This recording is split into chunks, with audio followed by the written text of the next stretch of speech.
pinaagi ni Kristo among Ginoo. Amen. Ang Ginoo manaa kaninyo.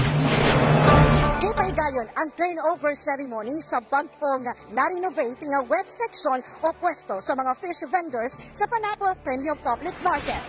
Finally, nahumanag yun ang ato ang Premium Public Market nga third phase o ready na yun para gamiton sa ato ang mga vendors.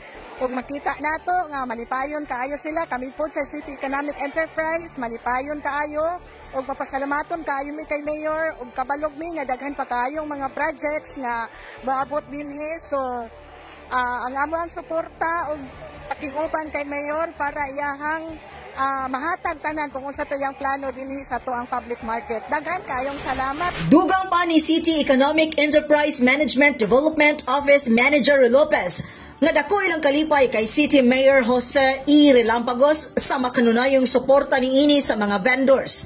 Tuod man, gitambungan mismo ni Mayor Joe ang maong seremonyas. Ako basta atimanan ninyo, no?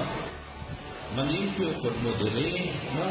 Malimpyo mo, isot mo dili na kung pilami, no?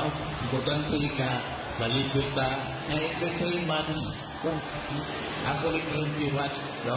Every 3 months, night time, alam sa ako mga labor sa Panabo, no? Atol sa gipahitabong programa sa mismong luna, mihatag og pasundayag ang mga miyembro sa asosasyon pinaagi sa paghataw sa sayaw nga Zumba. Dako sa pasalamat sa presidente sa maong asosasyon nga si Juliet Domen tungod sa kaayo ni Mayor Joe nga natagad sa mayor ag ilang hangyo. Sampo sa langit among kalipay nga na-plus party. Salamat kay dako kay Mayor. Stay ngunani nga pamahagi sa kami mga negosyante nga wala gyud pasagdai. Thank you kayo. Ang unta ang tanan magbalampuson labi na gyud sa iyang gipang buhat nga balawd nga sundo nun. Unta masunod pud ang tanan. Salamat gyud sa tanan kayo. Ang pagpanindot sa pasilidad mi kantidad og 6 million pesos nga gikan sa pondo sa City Economic Enterprise and Management Development Office. Kauban sa kamera, si Louie Panagsagan, kini si Lali Amag nga gikan sa City Information Office Broadcast Services alang sa Frontline News Panabo. Importante, informed,